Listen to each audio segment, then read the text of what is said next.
Yeah, it's your boy, Agallah the Don Bishop. New album out, Endangered Species Protocol. And right now, we getting the interview live right now on Circle the Block Radio. You already know what it is, Propane Campaign. Let's get it. What's up, people? Circle the Block Radio here. I'm your host, Darrell, and today we going from Norfolk, Virginia, all the way up to Brooklyn, New York to meet up with a legend, Agallah the Don Bishop. 50 years of hip hop, he's been an active member in about 35 of them. Got classes in almost every era of hip hop. We talking the 90s, 2000s, 2010s, and he's still putting out classes right now in 2023 with the new album Endangered Species Protocol. Is out right now. We go holler at him about his new album and about his whole career, all the behind the scenes stuff. So tune in and check it out, and I hope you like the video.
Yeah, man, we got Agallah the Don Bishop, man. This man needs no introduction.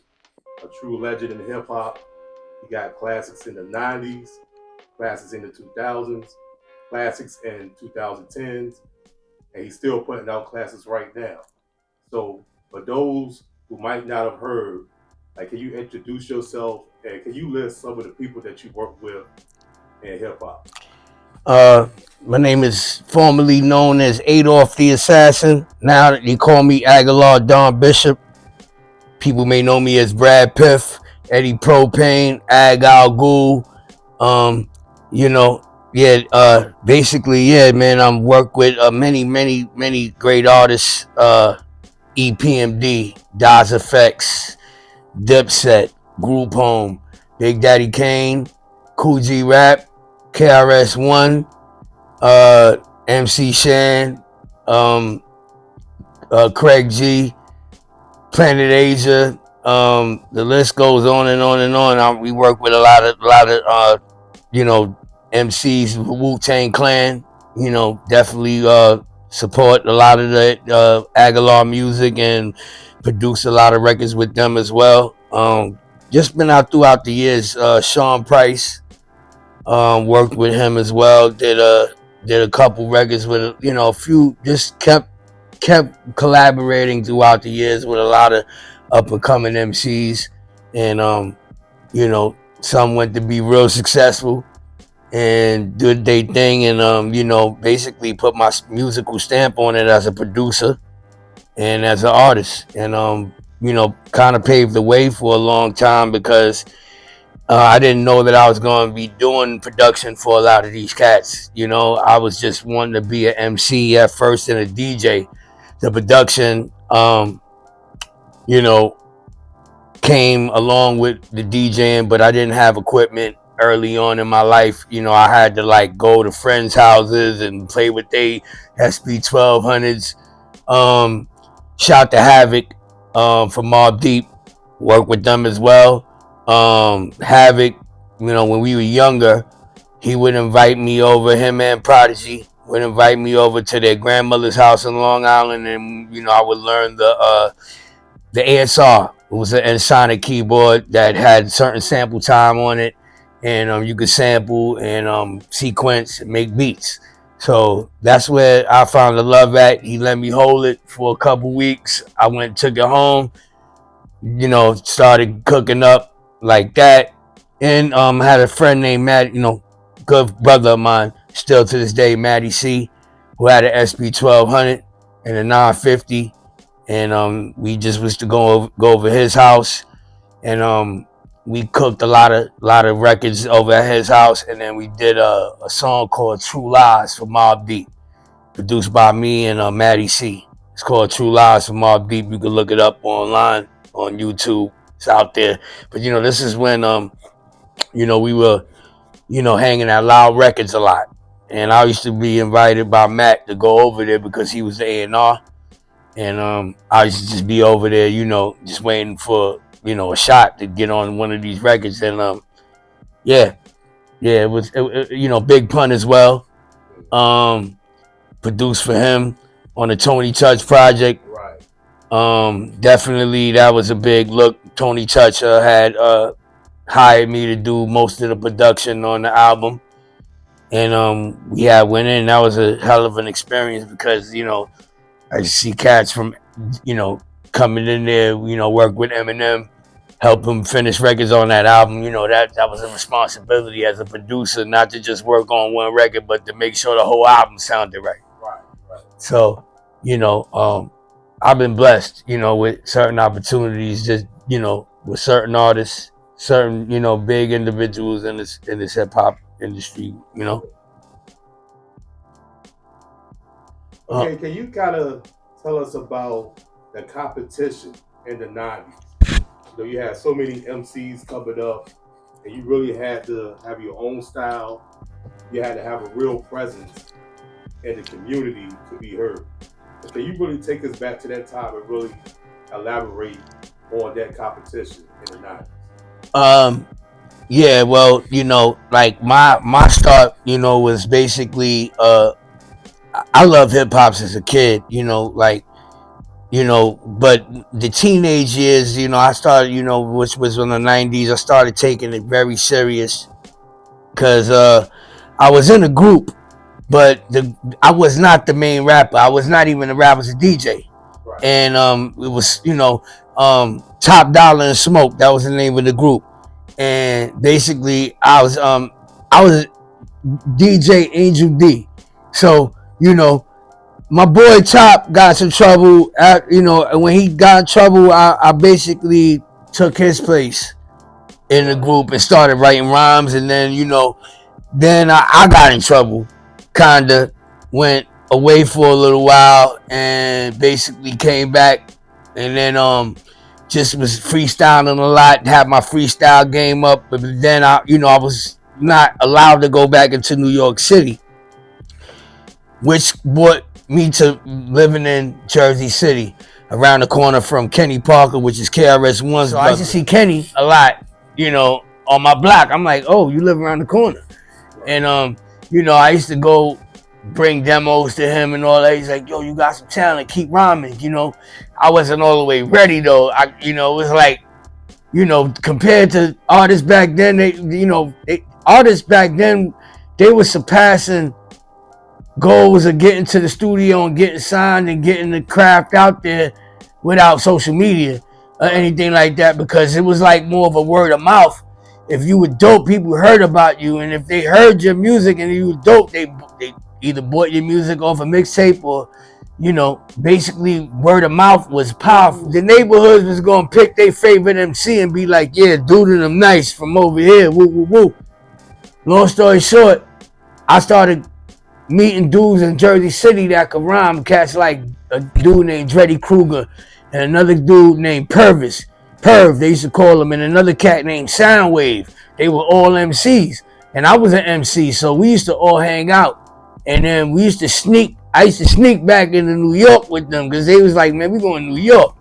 I was like, all right, well, we go to New York together and go to Washington Square Park.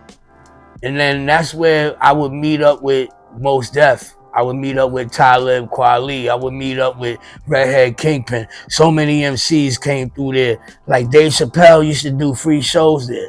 Like literally, like in the middle of just people, just in the middle of the park, just start cracking jokes. Him and Paul Mooney. God bless the dead. So anyway, like it was like a place for artists to, the network and share their craft. And I used to be there. And me and Super Nat, I used to see Super Nat a lot there. So me and him got cool. We started, going back and forth in the ciphers a lot and making a name for ourselves. But I was really going around trying to battle everybody. Like it was like, what's good? I could rhyme too. Right. And I started making a lot of noise in the New York area, New York City area, basically off just going to clubs, grabbing the mic and getting busy right then and there. You know what I mean? Being able to get busy, you know what I mean? And spit right on the spot, freestyle. Right. So I was doing that. I could start building a buzz for myself. So you had to be around certain circles to get your name up, you know what I mean? Like it was certain places, like certain clubs like Home Base or Wetlands, you know what I mean? Places like that, different clubs. It was a lot more clubs that used to play hip hop in New York than it is now. You know what I mean? Because the culture was so new and everybody was, so attached to the culture in the 90s, you know what I mean? The culture was definitely a lot more clubs, a lot more activity of hip hop in the New York and Lower Manhattan. You had places where the Rocksteady, they used to throw this every year, Rocksteady, and if you was a popping artist, you would be on that bill representing hip hop, and basically that was like Crazy Legs, whole movement. But they were break dancers, and that was the culture. Like you get with the dudes that's with the boom bap. The boom bap is where the Grail is from. The Bronx, and you had all the MCs from the Bronx. You had MCs from Staten Island. You got MCs from Queens. You got MCs from Brooklyn, all meeting up at Rocksteady. You know what I mean? Just to get in ciphers or check out, the culture, just to be the witness, just to be able to witness what the growth was going to be. Because back then we didn't have no real clue if this was going to be if it was going to last that long. We didn't have no clue, you know what I mean? It was like questionable, you know what I mean, in the 80s to see if it was going to last that long, because it was new. And here we are 50 years later. But in the 90s, basically, yeah, it was like you had to go battle. You had to go see if, you couldn't be biting dudes' flows, because if, you get caught out there biting somebody's flow style, you automatically get, you automatically get stereotyped, like you sound like this dude or that dude. There's a lot of dudes that sounded like Jay-Z that was trying to sound like Big in the 90s, you know what I mean? Like, or Daz Effects, run with that style, like it was, like Jay-Z. Like, I keep it a bean, he never used to rap. Like, people's styles evolved during the 90s to 2000s to 2020, where we in now. The last 30 years, hip hop has evolved. The styles, the different flows that people are using now. Most of it is like the originality is lacking right now, I feel, because most of the music out here sounds like it's already templated, and I feel like some of this, you try to give things, you got to put a spin on certain things that what people won't expect. And I feel like, our greats has already laid down these lessons for us to learn from. So, like I feel like Biggie, the Pac, I hung with those guys. You know what I'm saying? I've been around, I felt that vibe. Seeing what they about, moved, been around and felt that aura Big and felt that aura Pac. So I understand how the change is right now. You know what I mean?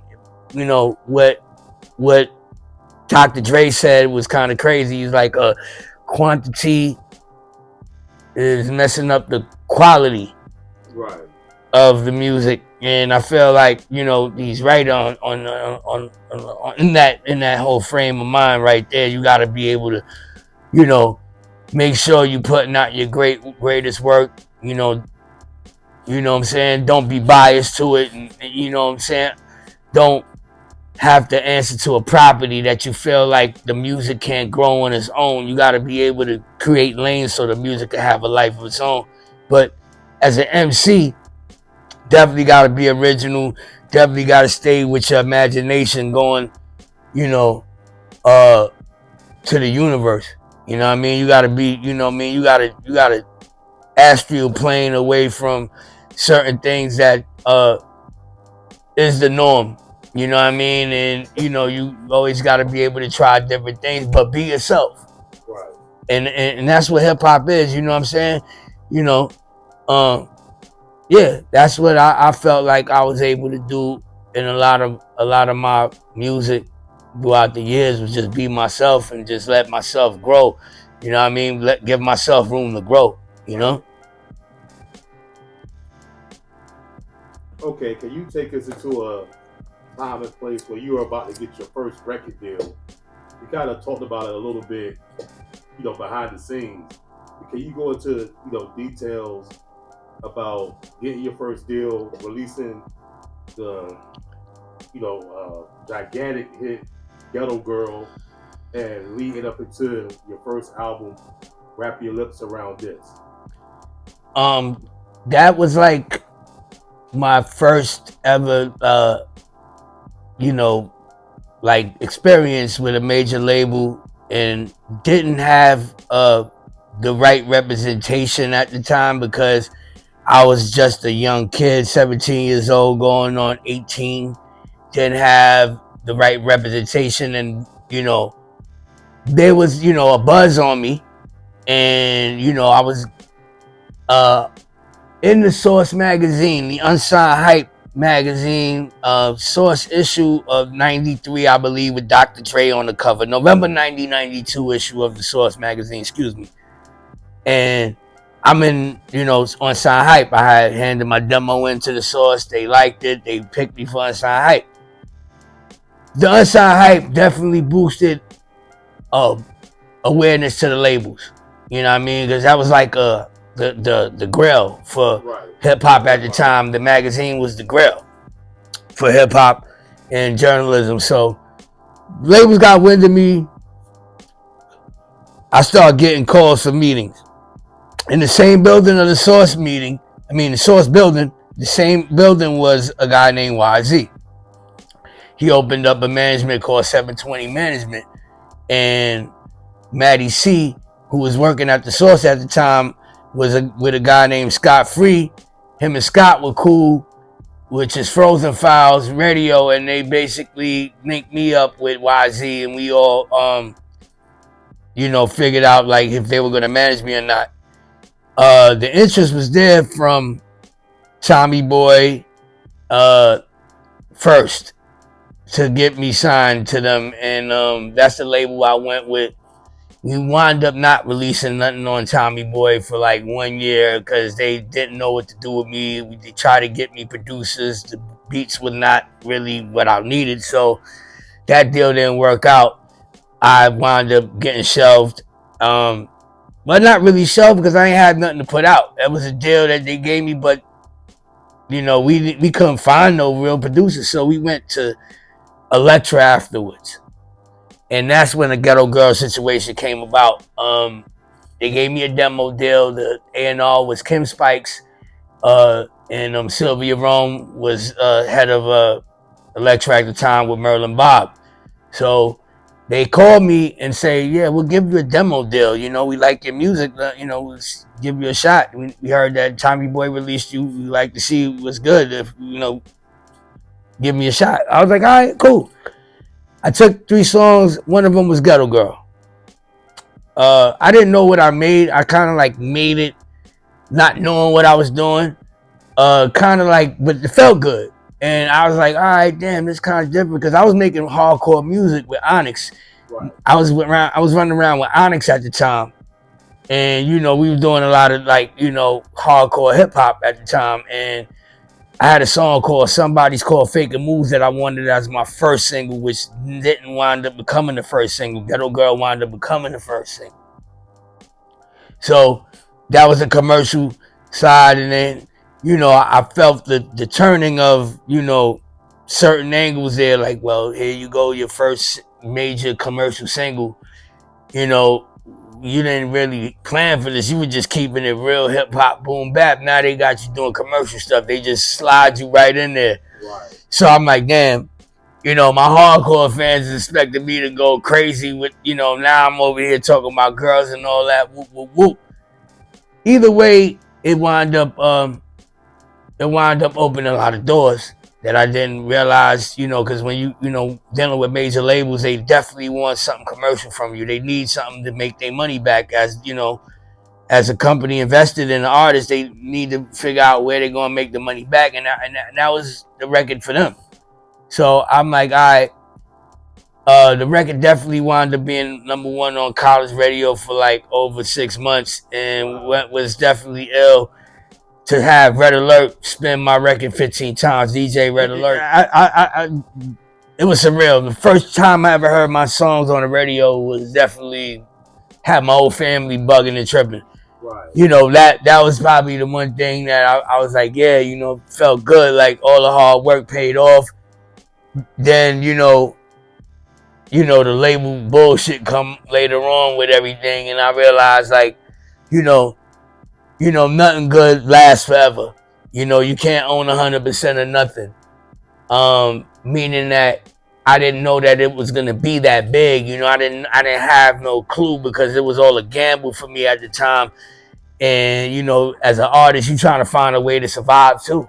So either you get with the politics that the label set out for you, or you go against that. And I wound up dealing with it for how long I could, and after that I went independent. I went over, went and got me an independent deal with Game Records.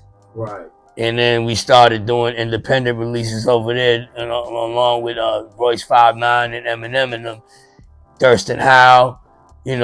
Those guys was doing independent releases before they, got any major deals. Real major money that they were making was really at the independent stage. So the early days, you were under Adolph the Assassin, correct?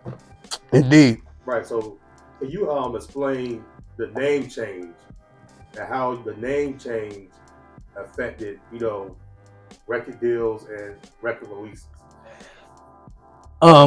Well, I felt like I needed to reinvent myself. When I went to Germany, I got a lot of bad press for using the Adolf name out in Germany because of Adolf Hitler. Right. After my show, the shows were bomb. They were dope. But the press tried to really kill me out in Germany. Like, they really tried to go in on me over my name. And I'm like, I don't represent none of that, bro.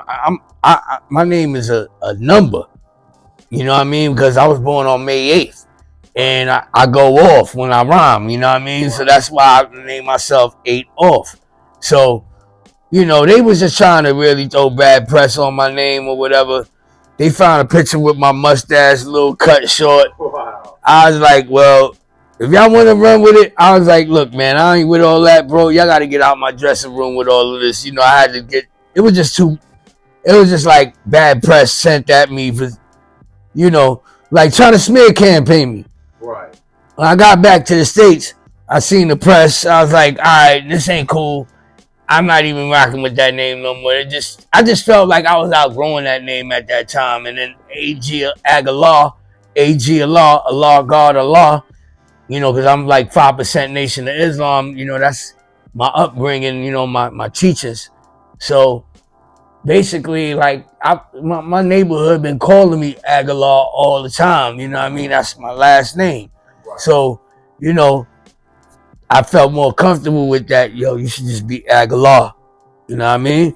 my homies was like, you should just go by Agallah now, you know what I mean? Like, you know what I mean? Then the Don Bishop came, you know, when I was like running with Purple City, Right. like that, like kind of got added in Don Bishop, because we was like, I was just on a whole nother level, like, you know, moving on the chess, trying to move like a chess piece, you know what I mean? And, you know, add a whole different, you know, spectrum to what hip hop names are. Right. And give them different meaning. And I just felt like that was who I am at the time. You know, Agallah, Adolf Agallah, you know, it's the same person. Like the name kind of evolved over time.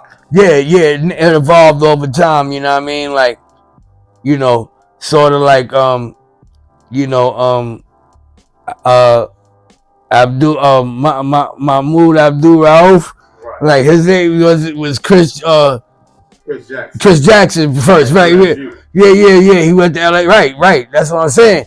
But he you know, I feel like you outgrow certain things, even names. You know what I'm saying? You know, even though that's your branding, but you gotta continue as an artist and as a producer. I feel like you have to continue to reinvent yourself in this business every 5 or 10 years. You know what I'm saying? You gotta keep reinventing yourself, and that's the way I felt like I'm able to survive in this industry.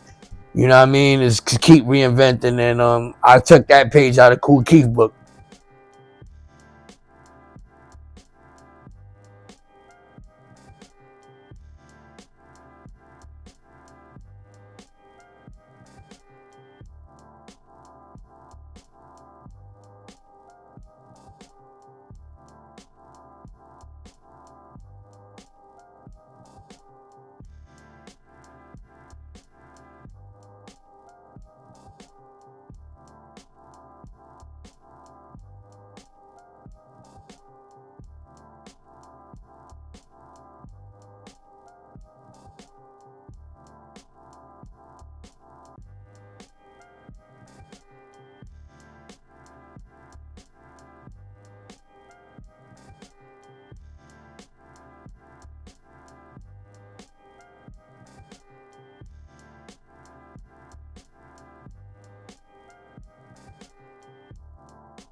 Okay, so despite, you know, the setbacks with the name and everything, you were still able to produce and rap on many classic records over the years. One of my favorites is with Group Home, tracks like Make It a Life. The list goes on and on. DOS Effects. So can you explain, you know, how you were able to work with Group Home in particular, and did you feel any pressure following DJ Premier, you know, because he did Live and Prove, and that was like crazy. You know, that was definitely a classic record. So to come behind DJ Premier, did you feel any pressure, you know, to kind of fill those shoes? Because you definitely don't want to have like a drop off, like, well, man, Ad doing the beats now it's kind of, you know, not hitting like DJ Premier was. You know how that goes. Well, Preem, big up to Preem, first of all. Mad respect to Preem. Big up to Preem. That's my family. Love him. Like, you know what I mean? Like, that man is special. Like, how I got, you know, into that situation was me being at D&D Records, D&D Studios, actually. And, you know, we was all hanging out there. It would be like 3 studio rooms. Premier was in the A room. Guru was in there as well. I would see them, you know, constantly. You know, it was like home for them. You know what I mean? And home for Premier mostly because he would produce a lot of records. The Nas record out of there, the Jay-Z records he did. So I used to be getting inspired. Preem was my inspiration. In there. You know, Alchemist used to be up in there. You know what I'm saying? Like, we used to all be up in there.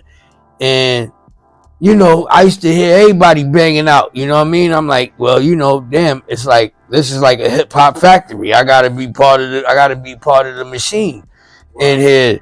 You know, and when I had the opportunity to work with Dap and Malachi, we knew each other from Brooklyn, Brownsville, East New York area. we already knew each other, so we never really got into the lab when, prior after they got their deal, whatever, when they put out a living proof, I started seeing them more. And we bump into each other at a lot of shows. And I'm running with Onyx at the time. So, now it's like I'm, they hear I'm doing beats and they get wind of that. And basically me and Dap, we got cool because we both East New York, Brownsville, relatives, that's neighbors. Like, we neighbors out here. East New York and Brownsville, we neighbors. So we basically was like, let's do something. And we did Making in Life in D&D. That's the first record that we did. Let me produce this after, they were, trying to figure out where they was going to land their next deal at. I knew a guy named Will Sokolov who just gave Jay-Z, just sold Jay-Z rights to Def Jam and had, he's an independent record, guy, and he puts out projects, he does deals. He's not a label, he's like an investor. And I had him around the time, a friend of mine, and I basically like, yo, I got group on, we want to give him a deal, put out their record, brought him over to the office, he signed them, and we were able to do that.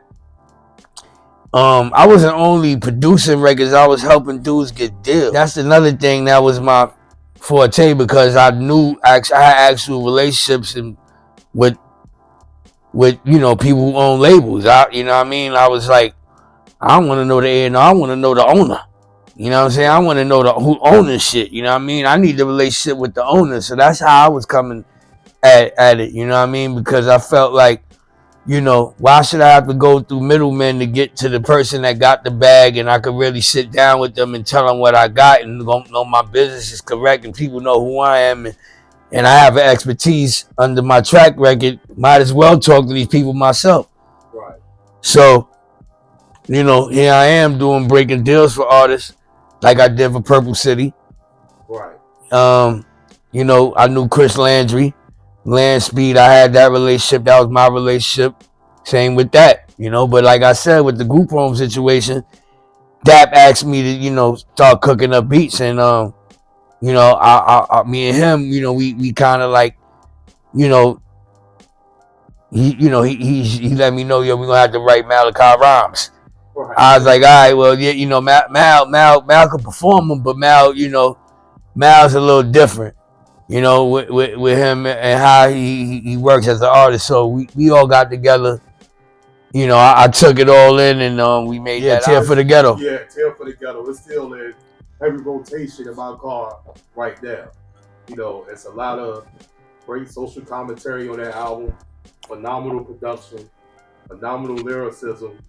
It's just one of those gems that, you can't live without, and I definitely appreciate that album. Yeah, we put a lot of work into it. Me and Dap, we definitely he definitely was very happy when we finished the album. I just knew that after that album, after doing that, it wound up opening another door for me as well. Because I have started working with other artists that didn't know that I did production. They didn't know I was a producer. They didn't know I had that gift. So, it, opened doors. So I'm appreciative of that. You also work a lot with Sadat X and Sean Price. Two legendary MCs, phenomenal lyricists. So can you explain what it's like to maintain working relationships with two, phenomenal MCs like Sean Price and Sadat X? Well, those is family. Like, we're family. I don't consider those industry greats. Those dudes I know too long in my book. Like, we came up together, me and Sean. We from the same neighborhood, Brownsville. You know what I mean? I know him since ColecoVision was out. Nintendo and stuff like that. Like, we was kids. Didn't know, like I said, even with Sadat, me and Dot, man, the world is small because, we knew mutual friends. And, it was like, I would bump into him. I lived in all 5 boroughs in New York. I lived in all 5. I'm from Brooklyn though, Brownsville, but I moved around to the Bronx and moved around. So I bumped into a lot of the MCs. Got wind of Dot, and me and Dot, like our relationship. That's one of my best comrades. I could say, you know what I mean. We get it, and working with him, he's definitely always been a top tier MC in my book. Don't get enough props that he should. I felt like I needed to do an album with him, and I felt like when we did The Gods Have Arrived, it was just really speaking on our relationship, on a real factor that is a real friend and real family member of mine, like somebody that I know, not like somebody that I could, like the industry, because the industry is full of people that be hating on you, and you can't really think that everybody is on the same level, on the same knowledgeable level. So I appreciate these, for Sean, for his time contributions from what we did. Same with him. He and I, it was a fit. It wasn't forced. It wasn't like the A&R said, "Yo, go get with him and get." Yeah, that was my man. That was my guy. And you could tell with our songs, like what I mean. You could tell like the love was there. Like we had each other's backs. You know what I'm saying? Like you could, even though he had songs with other dudes, and other artists, my relationship with him was my relationship with him. That with nobody else involved. You understand what I'm saying? That was just our relationship, just me and him, my friend. And we just happened to do records together. I introduced him to Agallah, you know what I mean? Another MC, right. You know what I mean? And they got cool, you know what I mean? And they hit it off, you know what I'm saying? You know what I mean? So it's just like, you know who belong with who, you know who belong with who got the right chemistry. Which is very important. And that's not about no industry stuff. It's really about the love and the passion. You can have mad skills as an MC, but if your passion ain't there, you know what I mean? You ain't never going to really see the light of day. Your passion has to be insane. Right. It has to be insane. You know what I mean? Every day.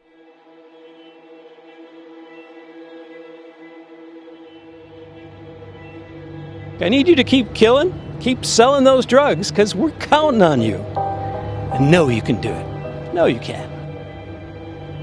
Feared for my life. You have to say that you're in fear of your life, and that's why you fired.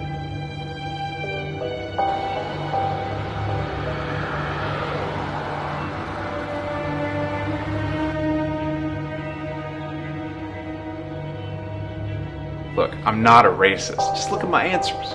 Yeah, me neither. I've dated black guys before.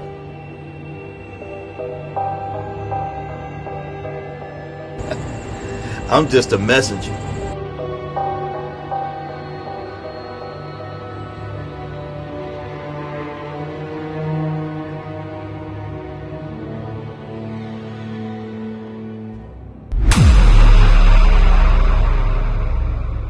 One hides from the mirror to avoid their own reflection. So rising to the top, that was the first time, the music we listened to was on a video game. I definitely appreciate that. So can you speak about that groundbreaking record and how did it come about? And how did it end up on Grand Theft Auto 3? Well, me and Sean, like I said, we was like together doing a lot of records. We were hanging out every day. I would bring him to Game Record Studios, and Stretch Armstrong hit me up through Jonathan Schechter. They asked me to give them a record for a mixtape. I didn't never play the video game yet at this time. They was just, inquiring. And I was like, all right, I could do something, And then I called Sean up. After they gave me the call, I was like, yo, I got this record. You want to get on it? He's like, yeah, I'll bring my son to the studio. I was like, all right, cool. I'll be at, and then the studio was in Lower East Side, Manhattan, and he came. I cooked the beat right in the studio that same night. Took me like 15 minutes. Wow. So he comes in with his son. He's like, yeah, this hot.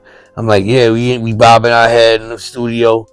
Engineer, got, running the board. I'm looking at his son, his son's like, Uncle Ag, woo, woo, woo. I'm like, yo, get your son in there. Bring your son in the booth with you. Y'all do the intro. Wow. And that's how, his son was on a joint with him, and that's how that record came about. The record just came like that. We finished the record one night right there on the spot, and the next day I turned it in. It was like, this is dope. And then wound up on the game. I was like, oh wow, I get a copy of the game. I play it. It was surreal because I'm like, damn, my music's on a video game. I'm like, I love video games, by the way. You know what I'm saying? Like, but I never would think that I would be part of changing history and video game history, because that's the first time they ever had real, urbanized music on video games that you could select from, not just one song, but different stations. I just appreciated it for what it did for my career. Definitely opened a door for me to different audiences, the kids. Kids knowing my voice. That's him. Oh, I play with, I know that song on Grand Theft. So it was a good look. I ain't gonna lie. Definitely opened a lot of doors, new doors. So you already know that was a phenomenal album, in my opinion. Thank you. I mean, the track list, just looking at it, is crazy. You got Coogee rap on the album. Alchemist, the list goes on and on. So can you talk about the making of that album and what it did to, push your career forward? You already know was after I was definitely living in the Bronx at the time, and I met this dude named D Doubler. D Doubler was a homie that lived up the block from where I just moved at Bronx. So me and him get cool. And basically he told me, yo, he came to my house to hear my music. He was like, yo, you hard, yo. I was like, yeah, I wasn't really on, but he was like, I was just like kind of like producing other dudes and stuff. I wasn't really putting out too much records at this time. And he was like, yo, you should come down to Harlem with me. I know Jim Jones and I know Cameron and them and I know Shice Bub. So I was like, what? I was like, all right, you know what I mean? I ain't think nothing of it, you know what I mean? I'm like, whatever, but me and him get cool. So he bring me down to Harlem. I meet Shice. And I meet Uncasa later on. But I meet Shice first. And, we wasn't trying to get on no rap shit. It was really like, like, I like smoking weed. We all like smoking weed. All right, let's, let's keep it G. I was just, on my street shit. So here go, like, they listen to my music. They like, yo, he hard. You know what I mean? Like, what we doing? Like, but Dipset doing their own thing. Shice was like, I want to start Purple City. Because he was tight with Jim Jones, but I didn't have that relationship he had with them. So we was like, all right, well, let's start something. If you got that relationship with them, whatever, I get it. I got my own relationships. Let's put it together. And we all basically formed the crew and started making music. You know what I mean? I wrote the verse for Purple City Bird Gang for Shice and did the beat. I didn't jump on that record. I was just like, I was like, let me just stay low and get this money. Because I wanted to build my money up. I ain't want to be out there. I wanted to build my bread up, then come out. You know what I'm saying? Like, I ain't want to, like, just be like an artist. Like, I'm an artist and ain't had no financial backing. So I was like, let me just, get these dudes on real quick. Let them, let them shine. Whoop, whoop, whoop. I'll get my deal after. That's when You Already Know came about. So after I got them straight, now here come Chuck Wilson like, yo, I'm gonna give you your own deal. I was like, word, you gonna give me my own deal? He's like, yeah, I'll give you a solo deal for an album.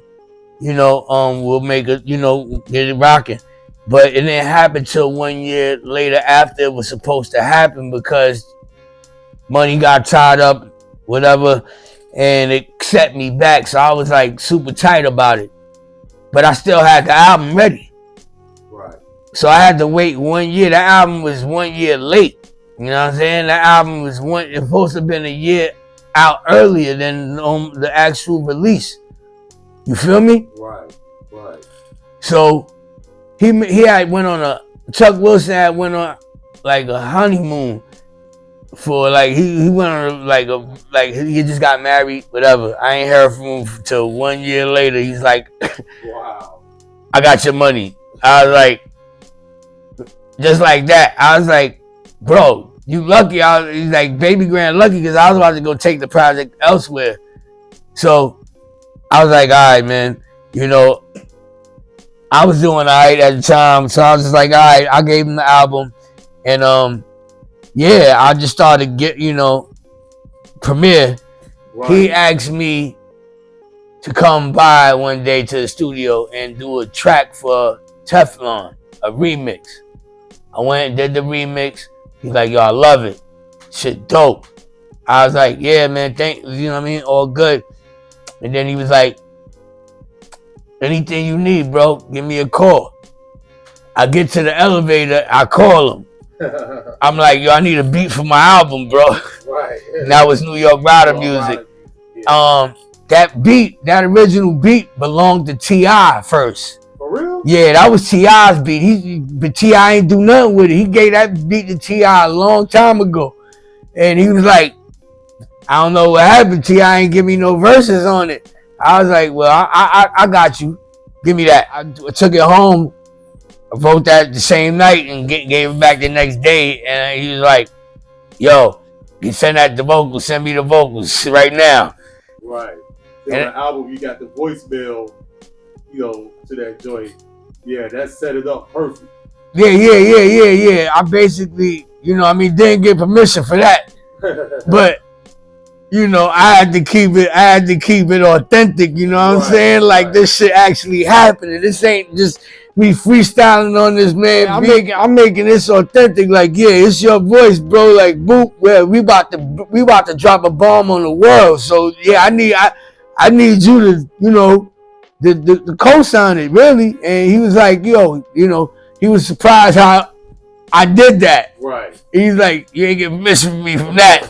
But goddamn, I got the fuck out of it. Right. And he's like, I was like, but that's my elder. I love him, man, and my mad respect to him, man. I would never disrespect Preem. Like that man is the top tier. What production is all about, and what hip hop DJing, everything that all the elements that you're supposed to have, he mastered them.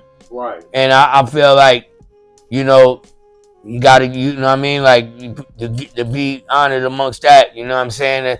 That's something, I could say like a bucket list thing that I was able to, rock with a great like that. Facts. Right. It's your boy Sweaty, and you're now rocking with Circle the Block Radio.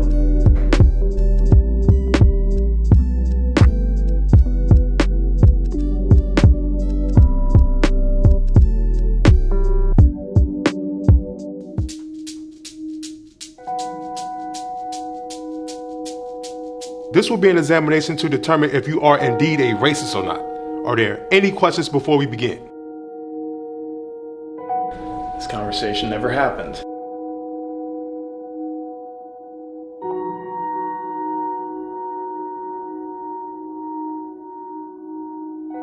Hello? Hello? Anybody here?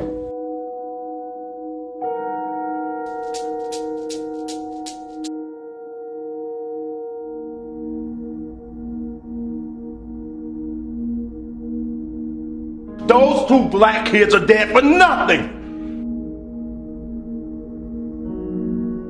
a man in the desert will pay anything for a thimble of water.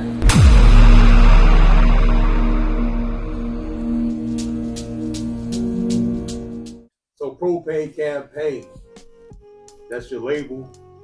You know, you're releasing your own music out on your own label. So talk about how you were able to build Propane Campaign and release music, and who are some of the artists affiliated with Propane Campaign?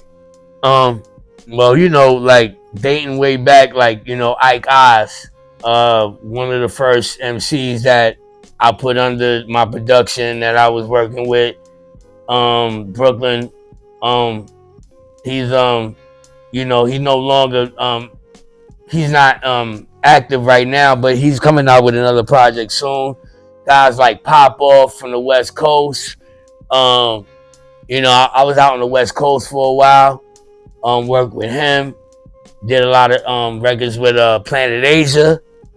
You know, just, you know, kind of like divvying around the industry with dope MCs. Worked with Etho. You know, he's from Rochester, New York. Great God. Right now, he got an album out called Snow Day EP.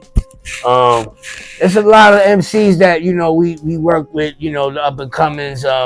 We work with Rome Streets. He's now a Griselda artist. Yeah, you know, the list goes on and on. Another cat that I was just that had on my Year the Tiger album, Skip Live. Right. You know, just, you know, these guys that, you know, they're up and comers, but, you know, you can watch for them. They have their own music out. You know what I mean? You can check for them.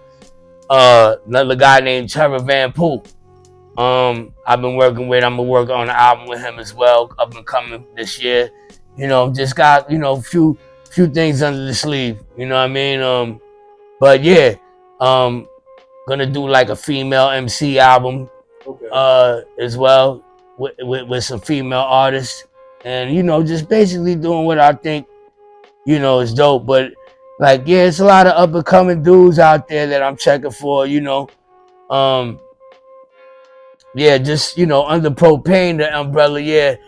You know, if I like your music and we link up, and you know, and if I like it, and if you don't have no way to push it, I'm gonna wind up, you know, doing the pushing. My brother Big Ox, he on the new record I got out right now called Kyrie with Dinko D.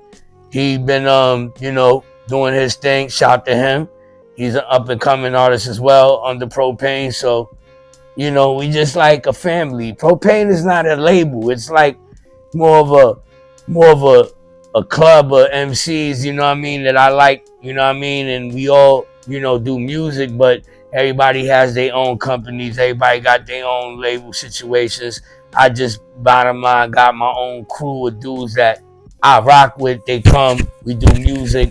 Caviar Dreams, another dude that I've been doing music. He out there in VA. He be out there in VA too. You know, just MCs from all, you know, mostly, you know, a lot of West Coast, a lot of East Coast. Body Bag Ben, another dude that I'm working with. I'm gonna be doing an album with him. He's dope. Check his music out. You know, it's just a lot of dudes that, you know, they got potential, you know, to be great. So, you know what I mean? It's good to witness it before it becomes, you know, big. Right. Endangered Species Protocol is a new album. Can you go in and let us know more about it, and when can the people purchase the album? New album out. I just dropped yesterday.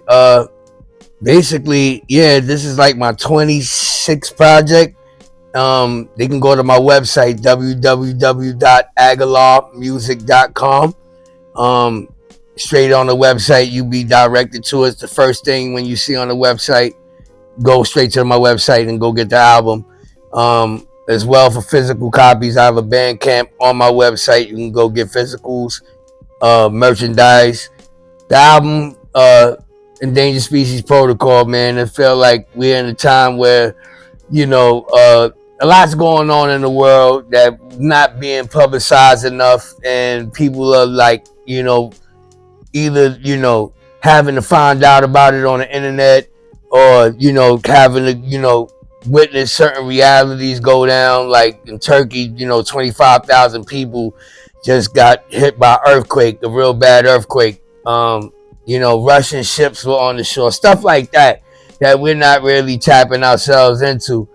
And on my cover of the album, it's a bunch of skull heads of goats, animals, and stuff like that. I feel like, we our goats don't survive long enough. You know what I'm saying? We just had, Trugoy, the dove, pass away. You know what I'm saying? 54 is a young age. I just feel like even, with Pop Smoke, our favorite artists are not even lasting long, you know what I mean, in this industry that we have. So I feel like we are an endangered species, and that's why I named the album that. So who are some of the features you have on the album? Got Pop Off from LA, dope artist, you know what I mean, on a song called Zion on my album that's banging, crazy bars with it. Another guy from LA too, Oxnard rather, California, named Body Bag Ben. Gotta check him out on the album. Super dope feature. Sosa Stacks Ransom is on the album.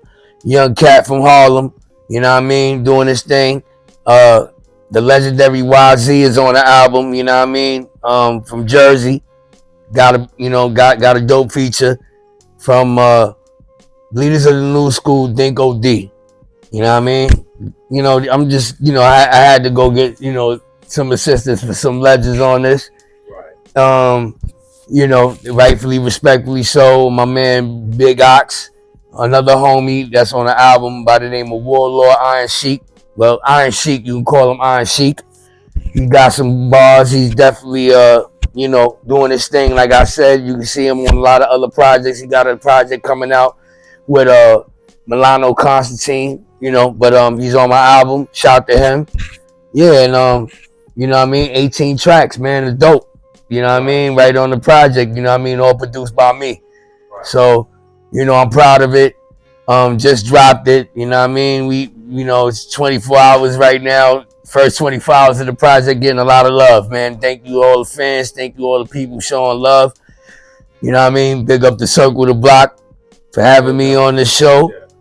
And yeah, man, we just we just got a lot more to do in 2023. I got a lot more music coming, so I'm just gonna let this marinate. Hopefully the world accepts it. Check the video, the new video. I got a new single out called New Code. Just dropped a new video tonight on paperchaser.com. Catch the video on my website as well, www.agallah.com, and we here, we still rocking, baby. Still putting that real music out there, you know what I mean? Like, it is what it is, you know what I mean? Let me keep being great.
Alright, man. And y'all better be circling the block for Circle the Block Radio if you know what's good, nigga. Know what I mean? I appreciate Shout out it. my man Darrell and Jude. No doubt, no doubt.